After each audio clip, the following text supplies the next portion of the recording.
انسان کا علم اس کے سینے سے ایسے نکل جاتا ہے جیسے اونٹ اپنی نخیل چھڑا کے بھاگتا ہے۔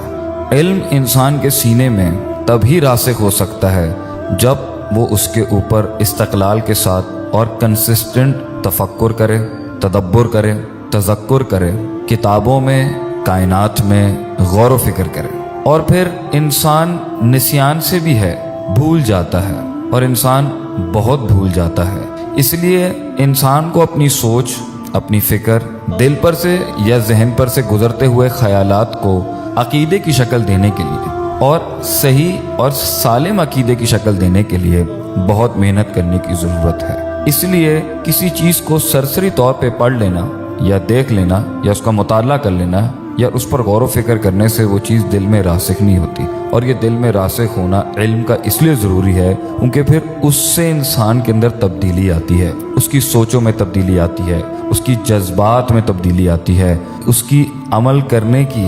صلاحیت کے اندر تبدیلی آتی ہے، اس کی سوچ کے اندر جو نشیب و فراز تھے اس میں دوام آنا شروع ہوتا ہے، اس میں مستقل مزاجی آنا شروع ہوتی ہے، اس میں یقین آنا شروع ہوتا ہے۔ جب انسان کے دل کے حالات اتنے سینسٹیو ہیں اور اتنے حساس ہیں کسی بھی چیز کو لے کے، تو انسان کو چاہیے تھا کہ وہ اپنے خالق کے بارے میں، اس زندگی کے بارے میں، اس دنیا کے بارے میں، اس مقصد کے بارے میں، اس کے بعد سزا اور جزا کے اس سلسلے کے بارے میں، جنت کے بارے میں، جہنم کے بارے میں، امت کے بارے میں، لوگوں کے بارے میں، ماضی کی گزری ہوئی قوموں کے حوالے سے، نبی اکرم صلی اللہ علیہ وسلم کی ذات کے حوالے سے، صحابہ کرام کی زندگی کے حوالے سے اسے بار بار اس پر غور و فکر کر کے اسے اپنے دل میں راسخ کرنا چاہیے تھا۔ حقیقت اور باطل، اس کے بیچ میں تفریق اس کو بار بار سوچ کر ڈالنی چاہیے تھی تاکہ اس کے اندر سے ایک وقت گزرنے کے بعد مضبوط، قوی، مستحکم اور مثبت خیالات آتے جو اس کی زندگی میں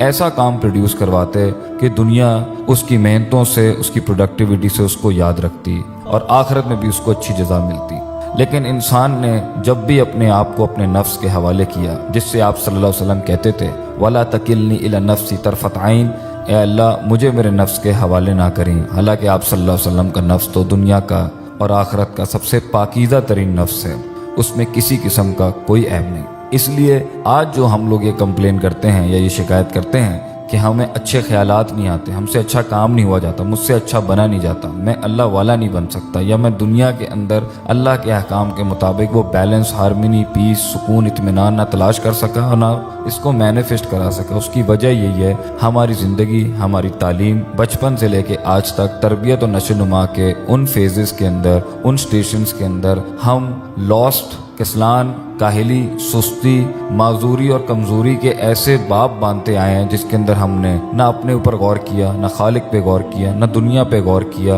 نہ اپنے مقصد پہ غور کیا، نہ اپنی ہار پہ غور کیا، نہ اپنی جیت پہ غور کیا، نہ اپنی خوشیوں پہ غور کیا۔ اور سب سے بڑی بات جس وجہ سے اللہ نے ہمیں اس دنیا میں بھیجا تھا، جو چیلنج شیطان نے اللہ کو دیا تھا کہ وَلَا تَجِدُ أَكْثَرَهُمْ شَاكِرِينَ، تو ان کو شکر گزار نہیں پائے گا۔ اس لیے تو آج ہمیں محسوس ہی نہیں ہوتا کہ ہمیں اپنی ہر نعمت پر جو اللہ نے ہمیں دی ہے، سانس ہے، آنکھیں ہیں، سوچ ہیں، دوست ہیں، رشتے ہیں، جسم ہے، قوت گویائی ہے، دیکھنے کی طاقت ہے، دل دھڑک رہا ہے، خون چل رہا ہے، دنیا کے اندر پیسہ بھی آ رہا ہے، مال بھی آ رہا ہے، دولت بھی آ رہی ہے، اولاد بھی آ رہی ہے، اور جو تکلیفیں بھی ہیں وہ اتنی بڑی نہیں ہیں، اور جو ہیں وہ سر پر نہیں چڑھ گئی، اور جو ہیں وہ آہستہ آہستہ کم ہو رہی ہیں، اور اگر کچھ لمبی بھی ہیں تو وہ کم سے کم ہماری سوچ اور فکر کو ٹھیک ہی کر رہی ہیں، ہمیں عاجزی انکساری لے کے آ رہی ہیں۔ ہم ان سب پر اس لیے غور و فکر نہیں کرتے کیونکہ آج ہمارا نظریہ ہی یہ ہو چکا ہے کہ ایک جگہ پر پہنچو اور پھر دوسری کے لیے بھاگو، اور پھر تیسری کے لیے بھاگو، اور پھر چوتھی، پانچویں، چھٹی بھاگتے جاؤ، نہ محاسبہ کرو نفس کا، نہ سوچو کیوں ہوا، کس نے کیا، میں نے کیا کیا، اللہ تعالیٰ نے اس میں کیا کچھ کیا،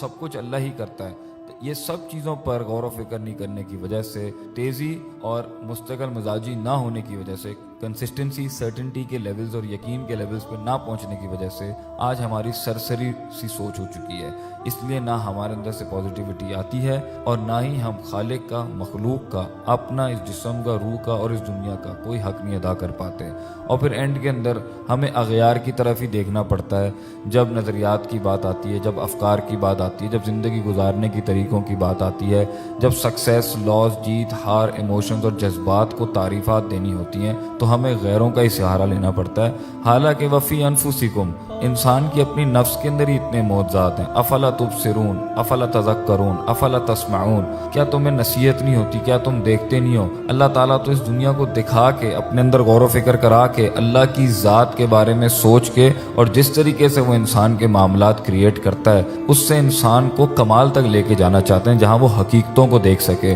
باطل کو بھی پہچان سکے، حق اور باطل کی تفریق کر سکے، اس فینٹیسی سے، اس خیالی دنیا سے باہر نکلے جس میں اس شیطان نے اور ہماری نفس نے ہمیں الجھا کے رکھا ہوا ہے، تاکہ ہم اپنے مقصد پر آئیں، اللہ کی ذات کا اس کامل طریقے سے شکر ادا کریں جس کا اللہ تعالیٰ نے ہم کو حکم بھی دیا، جس کے لیے ہمیں تخلیق بھی کیا، اور جو شیطان کا چیلنج بھی تھا۔ اللہ تعالیٰ ہمیں اس دنیا میں غور و فکر کرنے والا، سوچنے سمجھنے والا، راسخ عقیدے والا، اور اپنی پختہ بنیادوں کے اوپر مستقل مزاجی سے کھڑے رہنے والا اور اس پر استقامت اختیار کرنے والا بنائے۔ وآخر دعوانا ان الحمدللہ رب العالمین۔